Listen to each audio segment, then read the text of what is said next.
Nyamata, un village du sud du pays, est occupé depuis la veille par le FPR.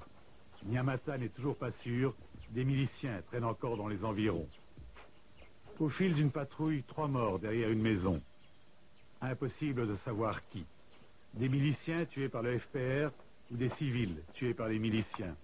Mais le crâne défoncé, c'est en principe la signature des Imméramoué.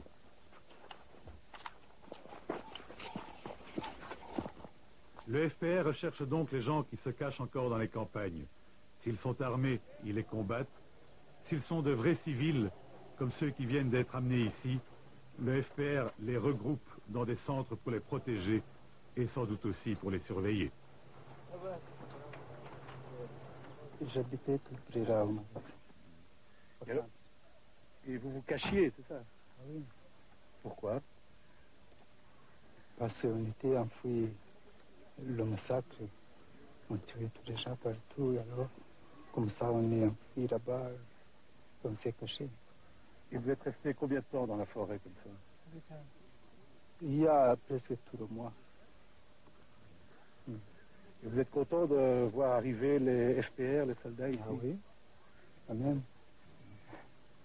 Parce que comme ça, on est sauvés.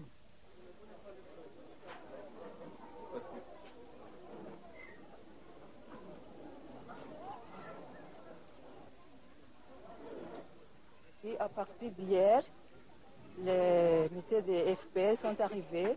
Ils ont essayé de rassembler tous les malades, tous les blessés qui étaient aux alentours comme ça.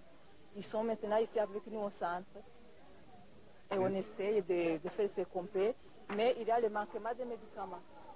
Comme notre centre était surtout pour les enfants, il n'y a pas grand-chose pour les médicaments pour les grandes personnes.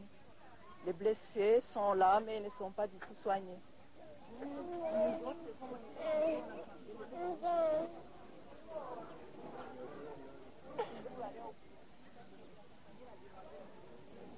Pour préparer l'avenir, le FPR a réuni dans une maison de Byumba les rares politiciens de l'opposition qui ont survécu.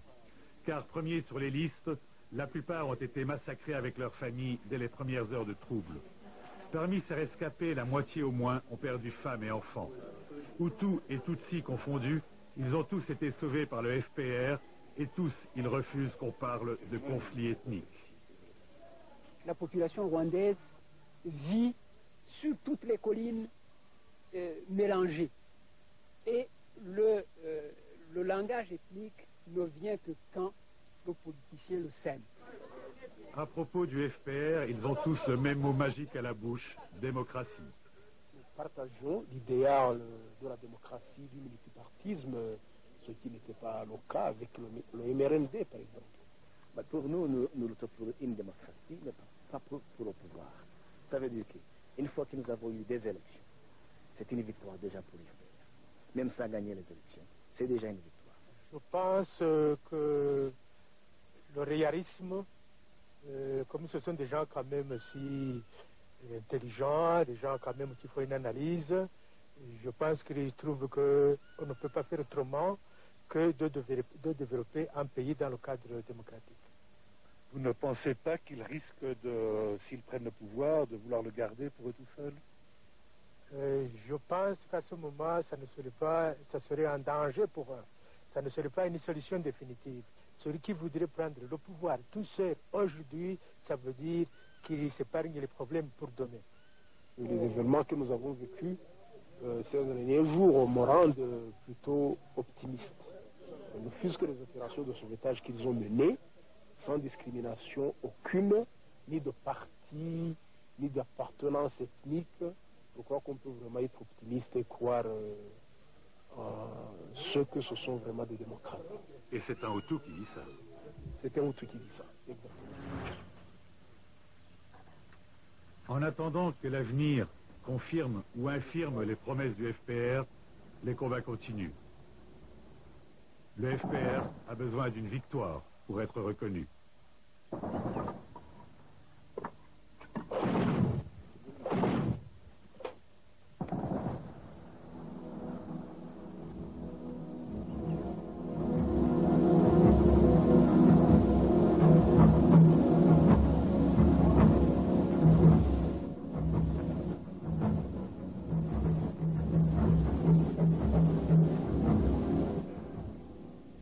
Destrel, ce que l'on ressent surtout après avoir vu ce reportage, c'est cette volonté affichée de consensus de la part du FPR. C'est de la propagande? Il y a certainement une part de propagande, car il ne faut pas oublier que le FPR va faire une sorte de propagande à contrario, puisque la propagande gouvernementale affirme que le FPR massacre tous ceux qu'il rencontre sur son passage. Mais d'autre part, il y a, je crois, une réelle volonté, en tout cas de la part des cadres du FPR, d'arriver à ce consensus, de revivre ensemble. D'ailleurs, ils ne pourraient pas faire autrement. Le FPR parle de la présence de 40% de non-Tutsis en son sein, c'est exact? Je pense que c'est un vœu pieux, parce que d'après dans les troupes que nous avons vues, il n'y a certainement pas cette proportion. Peut-être qu'ils arriveront plus tard, s'ils arrivent à gagner à leur cause des Hutus, peut-être, mais pour le moment, certainement pas. Le FPR va maintenant composer avec les autres partis? Avec les partis de l'ancienne opposition, certainement. Ils ne peuvent pas faire autrement d'ailleurs. Avec le MNRD de l'ancien président Habyarimana, certainement pas. Ils veulent négocier avec l'armée, mais pas avec les politiques installés par l'armée.